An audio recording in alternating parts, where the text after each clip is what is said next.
Radi čega podržavam gospodina Bilića? Radi toga što zna raspolagati parama, znači da vodi računa o svakoj kuni i da je dobar ekonomista, što u današnjim prilikama je to jako važno. Svakako podržavam ga jer vjerujem da je čistih ruku, što je jako važno danas, i da će grad Zadar voditi bolje od bilo koga drugoga. Smatram da je došlo vrijeme u Zadru da stvarno dođe do promjene vladajuće strukture.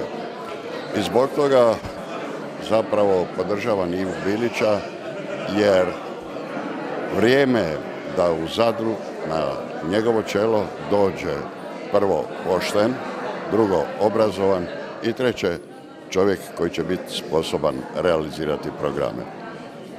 Prošlo je vrijeme osoba iza kojih su brojne afere i brojne ružne stvari u njihovim postupcima i njihovim biografijama.